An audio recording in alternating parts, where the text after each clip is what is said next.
하이델베르그 요리문답 32주차 문답 함께 살펴보겠습니다. 먼저 문답 함께 읽겠습니다. 제86문 질문. 우리는 우리의 공로가 전혀 없이 그리스도를 통해 순전히 은혜로 우리의 비참함에서 구원을 받았는데 왜 여전히 선행을 해야 합니까? 답. 왜냐하면 우리를 피로 구속하고 구원하신 그리스도는 또한 그의 성령으로 우리를 그의 자신의 형상을 따라 새롭게 하시는데, 이는 우리가 하나님의 축복에 대해 우리의 전 행위로 하나님께 우리의 감사를 증거하기 위함이고, 하나님이 우리에 의해 찬양받으시기 위함이고, 또한 각 사람이 자신의 믿음의 열매에 의해 자신의 믿음에 대한 확신을 갖기 위함이고, 우리와의 경건한 교제를 통해 타인들이 그리스도께로 인도되도록 하기 위함이기 때문입니다. 제86문 질문. 그렇다면 자신들의 사악하고 감사가 없는 삶을 지속하며 하나님께로 회심하지 않는 자들은 구원을 받을 수 없습니까? 답. 절대 안 됩니다. 왜냐하면 성경은 부정한 자, 우상 숭배자, 간음하는 자, 도둑질하는 자, 탐욕을 따르는 자, 술 취하는 자, 비방하는 자, 강도 등과 같은 자들은 하나님의 나라를 상속받을 수 없다고 가르치고 있기 때문입니다. 선행에 대해서 다시 한 번 더 기초적이고 중요한 이해를 확인하고 있는 그런 문답인데요. 선행을 하는 당위성에 대해서 대표적으로 확인하고 있는 그런 문답이죠. 성경에 가르치는 당위성에 대해서 다시 한 번 더, 우리 믿음의 성격에 대해서 다시 한 번 더 쭉 정리해보면 우리 선행을 행해야 될 이유에 대해서 다시 한번 생각해 보도록 할 텐데요. 먼저 성도가, 교회가 고백하는 구원은 어떻게 얻는 구원인가? 믿음으로 얻는 구원이죠. 행위로는 구원받을 수가 없다. 철저합니다. 절대 행위로 구원받을 수 없다라는 성경 분명히 그렇게 가르치고 있죠. 갈라디아서 2장 16절 말씀입니다. 사람이 의롭게 되는 것은 율법의 행위로 말미암음이 아니요 오직 예수 그리스도를 믿음으로 말미암는 줄 알므로 우리도 그리스도 예수를 믿나니 이는 우리가 율법의 행위로서가 아니고 그리스도를 믿음으로써 의롭다함을 얻으려 함이라. 율법의 행위로서는 의롭다함을 얻을 육체가 없느니라. 율법에 사람이 의롭게 되는 것, 하나님의 구원받기 합당하다고 일컬어진 거지, 절대 우리의 행위로, 율법을 따르는 우리의 행위로 된 것이 아니다라고. 결론이 그렇습니다. 율법의 행위로서는 절대 의롭다함을 얻을 육체가 없다라고. 우리 많이 살펴봤었죠. 이 부분 갈라디아 말씀도 있고요.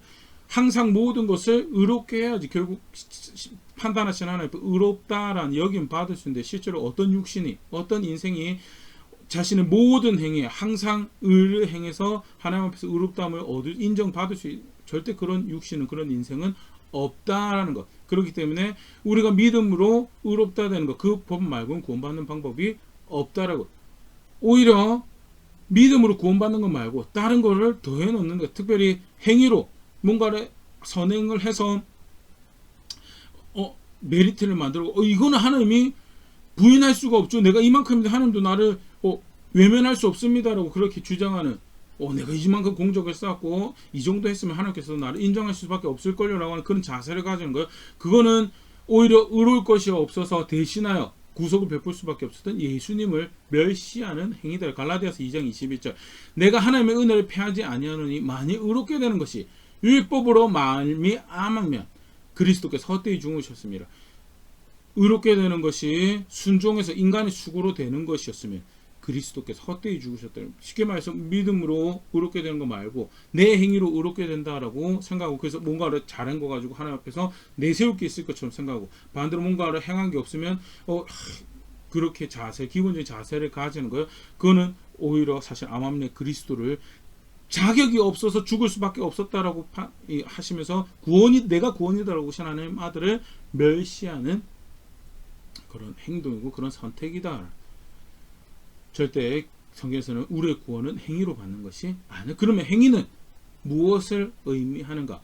특별히 우리 믿음 신앙과 관련해서 도대체 행위는, 선행은 그 부분이 무엇을 의미하는가라고 할 때 굉장히 전반적으로 믿는 것과 행위는 아주 밀접하게 관계를 가지고 있더라는.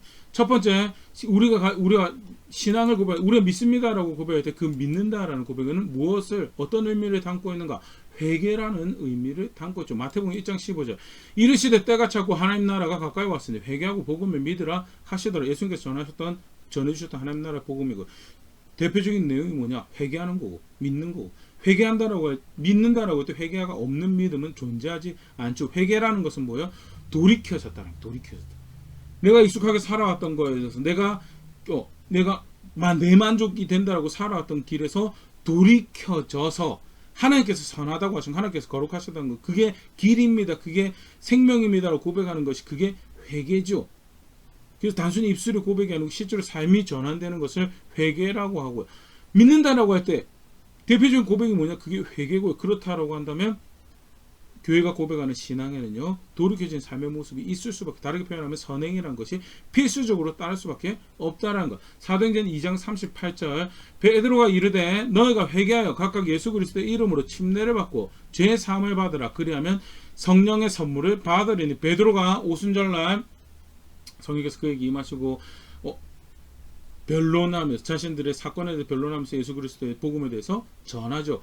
하나님께서 그 사건 앞에서 그가 전한 복음을 들었던 사람들에게 마음의 찔림을 주십니다. 우리가 어찌하면 좋을 거라고 할 때 베드로가 그렇게 얘기합니다. 회개하여 예수 그리스도를 믿으라라고 이야기를 하는 거죠. 그런데 믿는 거에 대해서 표현하면서 그렇게 표현합니다. 회개하라고. 회개. 기독교 신앙, 교회 신앙 굉장히 중요하죠. 회개가 없는 신앙은요, 성경에서 말하고 있는 신앙이 아니에요. 쉽게 말해서 구원받을 수 있는 신앙이 아니다. 예수 믿는 믿음은 철저하게 회개하는 믿음이고, 길이 돌이켜지고 삶의 방향이 바뀌어지고요. 그렇다고 할 때 하나님 기뻐하시는 삶을 살아가는, 내가 기뻐하는 삶을 사는 기뻐하시는 삶으로 돌이켜지는 그 삶은 필수 불가역으로 따를 수밖에 없고요. 선행의 우리의 믿음, 그렇게 선행의 다능성에 대해서 확인을 하고 있다는. 더불어서 대신하여 죽으시는 그 죽음을 위해서 구원받았다, 그 자비하신 그 은혜를 안다라고 할 때 그 은혜를 아는 선택은 뭐냐? 그 일을 행하신 하나님을 존중하고 높이는 그 신앙을 살아가야 되는 거고, 그 대표적인 모습에 그 기뻐하신 뜻을 살아가는 거예요. 그걸 로마서 12장 1절 2절에 이렇게 설명합니다. 로마서 12장 1절, 그러므로 형제들아 내가 하나님의 모든 자비하심으로 너희를 권하노니 너희 몸을 하나님이 기뻐하신 거룩한 산 제물로 드리라. 이는 너희가 드릴 영적 예배니라. 로마서 1장부터 11장까지 하나님께서 어떻게 우리에게 구원을 베푸셨는가에 대해서 간단하게 다시 확인하는 그 모든 이야기를 끝내고 다음에, 봐라, 하나님이 이런 자비를 죽을 수밖에 없는 죄인들에게 베푸셔서 예수 그리스도로 말미암아 우리를 구원하셨다라고, 그런 그 모든 자비하심으로 너희를 권면하노니 하나님께서 기뻐 받으실 만한 거룩한 산 제물로 너희 삶을 드리라. 그게 하나님께 드릴 만한 합당한 예배다라고. 너희 삶을 예배로 드리라고 하면서, 너희 삶을 예배로 드리는 첫 모습, 첫 단추가 2절이죠. 너희는 이 세대를 본받지 말고 오직 마음을 새롭게 함으로 변화를 받아 하나님의 선하시고 기뻐하시고 온전하신 뜻이 무엇인지 분별하도록, 하나님 기뻐하신 뜻이 무엇인지 분별하고 그가 기뻐하신 뜻을 살아가는 자리에 있는 것이 그가 받으실 만한 예배를 드리는 삶으로 예배드리는 첫 번째 단추인 거에 대해서 그렇게 설명하는 거예요. 은혜를 안다라고 하는, 그 자비하심을 안다라고 하면 살아갈 수밖에 없는 신앙의 모습이 있고, 그때 하나님을 존중하는, 그 은혜의 주님 존중하는, 감사하기 위해서 놀라우신 은혜를 베푸신 그 하나님께 감사하기 최선을 다하는 그 대표적인 모습, 그가 기뻐하신 것을 선택하는 거죠. 쉽게 말해서 내가 기뻐하는 것을 떠나서 그가 기뻐하신 것을 선택하는 것이 은혜를 하는 바른 선택.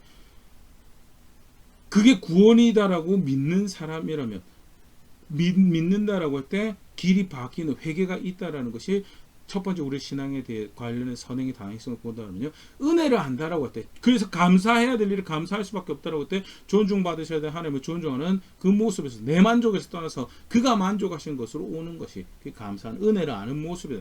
고린도전서 6장 19절 20절 말씀에서요, 너희 몸은 너희가 하나님께로부터 받은 바 너희 가운데 계신 성령의 전인 줄 알지 못하느냐? 너희는 너희 자신의 것이 아니라. 하나님께서 예수 그리스도를 대가로 지불하시고 우리를 하나님 함께 하시는 전으로 사셔서 하나님 거하시는 함께하는 하나님 백성으로 사셨죠. 그걸 이야기하면서 20절에, 그렇기 때문에 값으로 산 것이 되어 그런즉 너희 몸으로 하나님께 영광을 돌려. 우리는 우리 게 아니다, 하나님 것이다. 왜 하나님께서 대가를 지불하셨고 그게 그가 존중받으셔야 되는 자리다. 실제로 그렇게 감사하는 건 뭐냐? 너희 몸으로 하나님께 영광, 하나님 기뻐하신 것을 선택하는 것이, 그게 은혜를 아는 모습이고 자비라는, 그게 감사하는 바른 양심적인 모습이다라고. 그렇기 때문에 믿는다라고 할 때 그가 기뻐하시는 선행을 행하는 것은 뗄래야 뗄 수가 없는 필수 불가 그 선행의 다행성을 가지게 된다는. 더불어서 예수 그리스도 안에서 하나님을 아버지라고 부르는 관계가 만들어. 그가 우리의 아버지고 그가 우리의 존재를 규정하고 아버지라는 게 그런 것, 그가 근원이다라는 고백이 실제로 그렇다라고 하면 어떤 자리에 있어야 되는가? 베드로전서 1장 17절 말씀.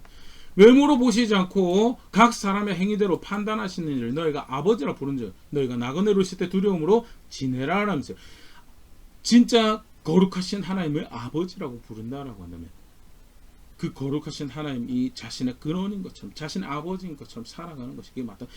익숙하게 살아가던 것, 육신의 기쁨을 쫓아 살아가던 것, 내 마음의 기쁨을 쫓아 살아가던 것, 그 사실 다 경각심을 가지고 돌아봐야 돼. 순간순간들이고 실제로 그렇게 살고도 하나님 아버지를 부를 수 있는 건가? 실제로 그렇지 않다면 경각심 가지고 돌이서야죠. 절대 그 길에 자신의 영혼을 팔아넘기지 마음을 삶을 팔아넘기지 않도록 경각심 가지면서 그래서 뭐라고 두려움으로 지내라라고. 두려움으로 지내. 하나님 관계 그가 아버지가 되셨다는 사실에서도 우리가 선행을 행해야 돼. 거룩한 삶을 살아야 돼. 당위성이 있다.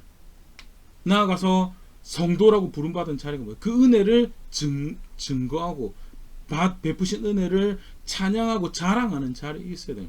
실제로 그렇다면 어떤 삶을 살아가야 되는가? 그가 기뻐하시 그가 어떤 분이신지를 증명하는 삶을 살아요. 베드로전서 2장 9절 10절 그 삶의 모습, 성도의 삶의 모습이 그렇게 표현을 하고 있습니다. 그러나 너희는 택하신 족속의 왕같은 제사장들이요 거룩한 나라요 그의 소유가 된 백성이니 이는 너희를 어두운 데서 불러내어 그의 기이한 빛에 들어가게 하시니 아름다운 덕을 선포하게 하려 하심이라. 제사장의 나라가 되고 그의 백성이 되게 하셨으니 그것은 그의 아름다운 덕을 선포하게 받은 은혜가 놀랍고 받은 은혜가 감사하고 그럼 실제로 그런 삶에서 그 아름다운 덕을 선포 그게 사실 하나님의 뜻이고 그래서 살아가는 모습의 모양에서 아름다운 덕을 선포하는 자리에 있어야 돼. 10절에 강화에서 한 번 더 이야기합니다. 너희가 전에는 백성이 아니더니 이제는 하나님 백성이에요. 전에는 긍휼을 얻지 못하였다. 이제는 긍휼을 얻은 자 백성이 아니었고 긍휼을 얻지 못한 자리에서 백성이고 이제 긍휼을 얻은 자리에 옮겨졌지 않느냐고 자랑할 것이 있지 않느냐고 감격하고 감사해야 될 것이 있지 않느냐고 그 아름다운 덕을 선포하고 존중하는 자리에 그 소중형인 자리에 살아가야 돼요. 소중형인 삶이 뭔데? 소중해요 존중해요. 실제로 그렇다면 그가 기뻐하신 뜻을 살아 내게 구원이 되었던 내게 구원이 되었던 생명이 되었던 그 뜻을 존중하고 살아가는 그 말씀을 존중하고 살아가는 그 거룩한 삶을 살아가는 것으로 그가 얼마나 거룩한 분인지 얼마나 위대하신 분이신 정의로운 분이신 은혜로우신 분이 드러내는 삶을 살아요. 그럼 필히 하나님 앞에서 선행이라고 하는 삶을 살아갈 수밖에 없다. 믿는다라고 하는 것과 선행은 이렇게 뗄래야 뗄 수가 없는 모습이다. 그럼에도 불구하고 사실 이것을 분리하죠. 마치 믿는다라는 것은 입술의 고백인 것처럼 또는 마음의 결단인 것처럼 성경 절대 그건 오해다. 야고보서 2장 19절 22절 말씀입니다. 내가 하나님은 한 분이신 줄 믿느냐? 잘하는도다. 귀신들도 믿고 떠느니라. 하나님 한 분이신 걸 믿는 거 귀신들도 그렇게 믿는다. 근데 귀신하고 달라야 되는 거 귀신은 순종하지 않죠. 진짜 하나님 한 분이신 걸 믿고 떤다면요. 그 귀신과 다른 믿음을 가졌다라고 한다면 하나님 말씀에 순종하는 자리 그가 기뻐하신 선행을 행하는 자리에 있어야 된다. 그게 진짜 믿음이라. 그러면서 20절에 얘기합니다. 허탄한 사람아 행함이 없는 믿음이 헛것인 줄 알고자 하는 행함이 없는 믿음 헛것이다. 21절 우리 조상 아브라함이 그 아들 이삭을 제단에 바칠 때 행함으로 의롭다 하심을 받은 것이 아니냐. 아브라함이 믿는다라고 할 때 믿은 것은 무엇으로 고백되었는가? 이삭을 제단에 바치는 것까지 순종하는 것으로 믿는다라고 고백을 그 믿음으로 의롭다 하심을 얻은 거예요. 아브라함의 믿음은 단순히 입술의 어떤 고백이나 마음의 결단이 아니었고 행함으로 고백되는 믿음이었다. 22절 내가 보거냐 믿음이 그의 행함과 함께 일하고 행함으로 믿음이 온전하게 되었느니라. 너희도 보는 바와 같이 아브라함의 믿음은 그의 행함과 함께 일했고 행함으로 그가 진짜 믿는 것임이 고백되어졌다. 아무리 백날천날 믿는다라고 하는데 사실 이 이삭을 바쳤던 사건 우리 얼마 전에 살펴봤었죠. 백날천날 믿는다라고 하지만 마음으로 결단했다고 하지만 바치라고 해도 바치지 않았으면요. 그러면 아브라함은 믿지 않은 거예요. 안타깝지만 아브라함은 믿지 않은 거고 믿음을 고백할 수 있었던 그 기회를 믿지 않고 있습니다라는 것을 고백하는 기회로 아브라함이 바꾼 불신앙의 기회로 변절의 기회로 등을 돌리고 있습니다. 귀를 기울여 듣지 않고 있습니다라는 고백을 만든 기회로 아브라함은 그렇지 않았죠. 믿는다라고 고백했고 실제로 그가 믿는다라고 고백한 것은 아들을 드리는 거예요. 믿음과 행함이 함께 일하고 행함으로 믿음이 온전하여진다. 그게 야고보가 확인하고 있는 우리 기독교의 교회가 살아내는 믿음의 중요한 모습이고, 오늘 우리가 고백해야 되는 믿음의 선행과 관련해서 그만큼 사실은 선행이 반드시 따를 수밖에 없어요. 선행이 없는 믿음은 그래도 믿음이 있지 않느냐라고, 마음에 확신이 있지 않느냐라고 성경 그렇게 가르치고 있습니다. 요한일서 1장 6절입니다. 만일 우리가 하나님과 사귐이 있다, 믿음이 있다라고 어둠을 행하고 거짓말하고 진리 행하지 아니하면, 죄송합니다.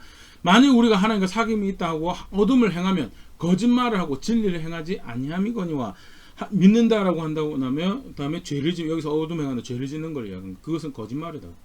하나님 믿는다는 거짓말이다. 그리고 진리이신 하나님의 백성으로 살아가는 자리가, 그의 소속으로 그의 소유로 살아가는 자리가 아니다. 요한일서 2장 4절 똑같습니다. 그를 아노라고, 그를 믿는다고 그의 계명을 지키지 않는 자는 거짓말하는 자, 진리가 그 속에 있지 아니하다라고.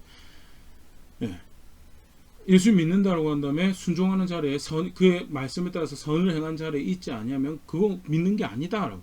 믿는 게 아니다라고.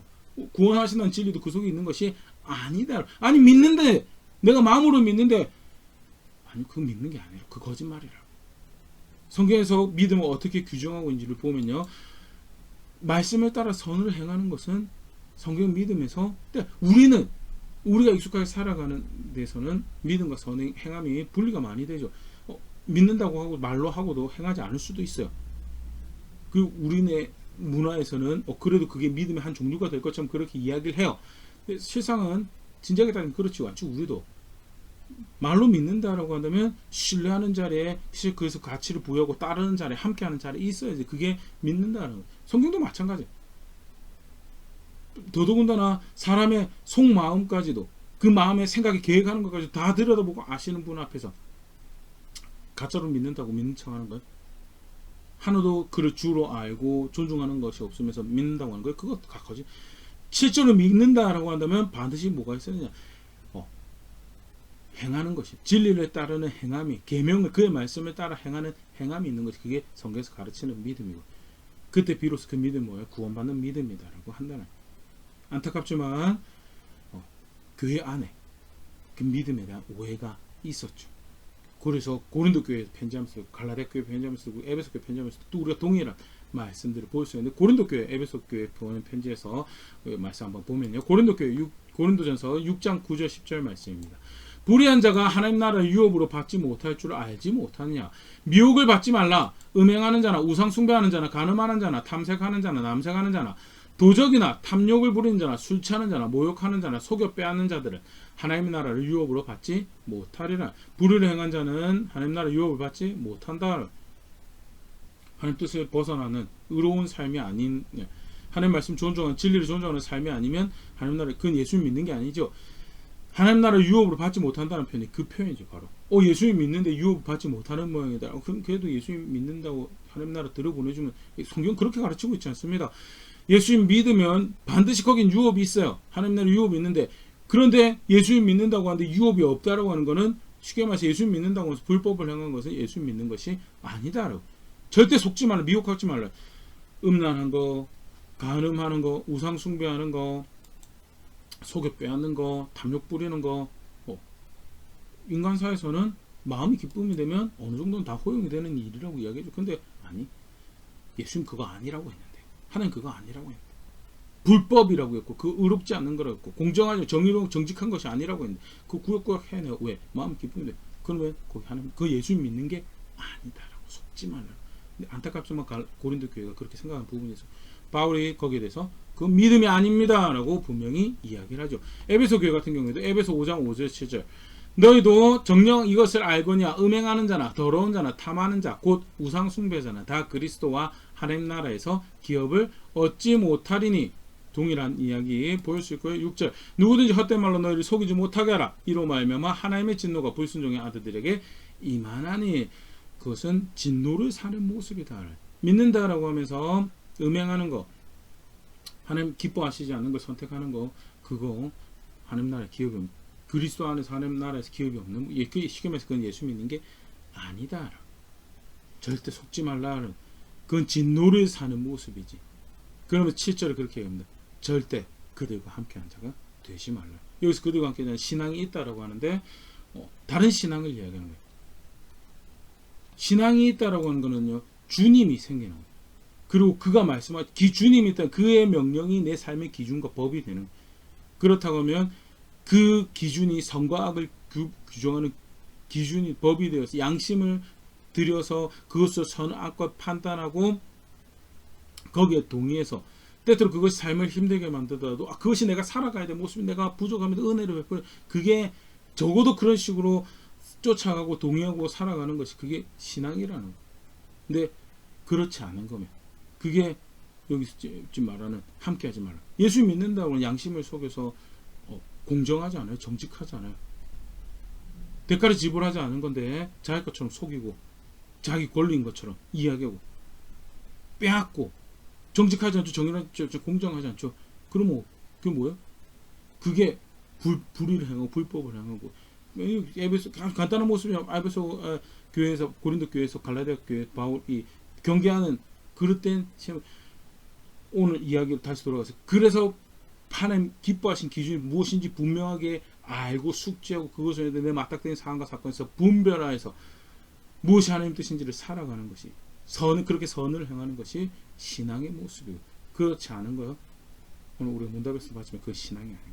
절대 그걸 회심이라는 표현으로 이야기를 했는데 마음이 돌이켜지지가 않아요. 그 신앙이 아니다. 믿고 있는 게 아니다. 감동은 받았을지 모르겠지만 그게 믿는 거는 아니었다. 간단하게 살펴보면 그러면 믿는 자는 기본적으로 어떤 자세를 가지고 있어야 되는가? 누가복음 17장 10절 말씀입니다. 이와 같이 너희도 명령받은 것을 다 행한 후에 이르기를 우리는 무익한 종이라 우리의 하야할 일을 한 것뿐이라 할지니라. 기독교의 선행은요, 명령받은 것을 행하는 종의 자리에서 행하는 거죠. 무익한 종이에요. 여전히 무익한 종이. 내가 뭔가를 해서 업적을 만든 것처럼 착각을 하면 내 헌신이 충성이 수고가 아무리 많은 대가를 지불하고 짐을 지고 수고하였다도 내가 그렇게 짐을 져서 내 생명을 건져낼 수 있느냐? 절대 건져낼 수가 없었거든. 그래서 하나님 아들이 오셔서 대신하여 죽으시고 우리 구원이 되시고 그렇기 때문에 그 어떤 심지어는 생명을 드리는 그 수고를 하더라도 뭐라고 이야기할 수밖에 없냐? 무익한 종이라고. 무익한 종이라고. 충성과 헌신은 그렇게 드리는 거고. 그래야지 바른 이해 가운데서 나의 행해야 될 일들을 행하고 살아갈 수 있어요. 내가 이토록 수고하였지만 여전히 당신께서 베푸신 은혜를 갚기에는 부족하군요. 내가 이렇게 헌신하고 땀 흘리고 했지만 당신이 베푸신 은혜에 충분히 감사했다라고 고백하기에는 너무나 부족한 나의 수고였군요. 무익한 종일 뿐입니다. 그러고 나서 아버지 뜻대로 행하기 위해서 그게 사실 우리가 가져야 될 자세죠. 그게 믿음이라는 거. 마태복음 7장 21절 나더러 주여 주여 하는 자마다 다 천국에 들어갈 것이요 것이 아니오 다만 하늘에 계신 내 아버지 뜻대로 행한 자라 들어가리라. 그게 당연하죠.